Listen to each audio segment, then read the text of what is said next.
As part of Channel 3's commitment to covering the opioid epidemic, we rode along with ambulance crews on New Year's Eve.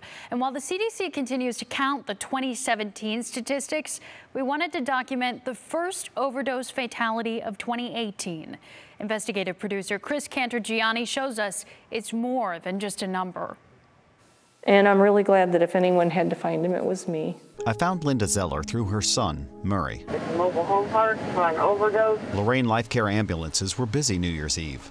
And this is how we met Murray. It's going to be a confirmed code white. Before we knew his name, before the sun came up on New Year's Day, we were at Linda's home, minutes after she arrived. Got home, walked in, and the lights were on, and he was on the floor, face down. He looked gone. And he was. While outside, I had no idea that inside, a mother was cradling her son for the last time. But the nice kind of part was that the coroner couldn't get there right away. So I had quite a bit of time to sit there and hold him.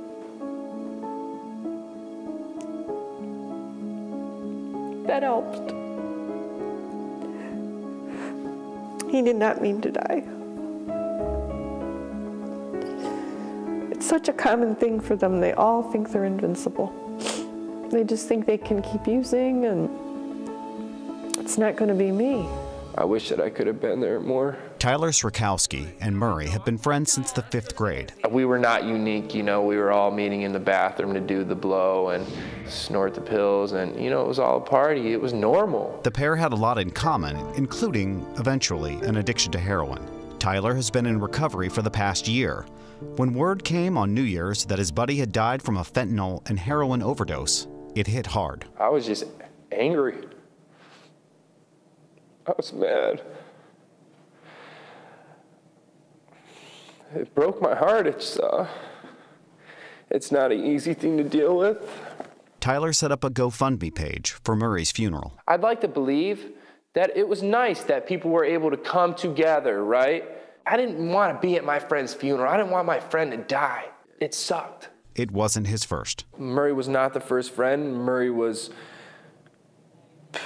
the 15th close friend that I have lost. 15th. I have him written down in a book that I read quite often. 25 years old. He's missing out on building a family. He's missing out on this whole beautiful life that he was going to have. He's missing out on the time he could have spent with his mom. Well, children. Yep, I think that was the thing I kept thinking about. He loved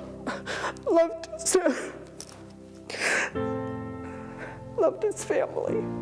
Despite how the year started for them, there's hope. I want to make a difference. I want to help others. I don't want it to continue happening. No one should, at 26 years old, should have to go to their friends' funerals. Linda has a message for parents. I wish I knew then what I know now, because it doesn't get more real than finding your kid dead on the floor. Know who their friends are, know where they are, don't buy their stories, and if you need to get a drug test, get a drug test.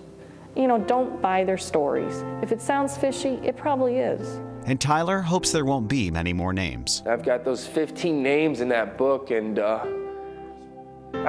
see them all the time. I open the book all the time. They live on with me, and I'll continue to carry the message. We do recover. One of the comments I've heard over and over is there's no central line to know who to call if you're seeking treatment or want resources for a loved one. Many tell us treatment beds in particular are hard to find. Relink.org has launched a site that can show you in real time how many beds are available in your area. Right now, they've got locations listed in Northeast Ohio. They're working as fast as they can to cover the entire state. The goal of this free service is one visit to one site to get help. Check it out. Okay, thank you, Chris.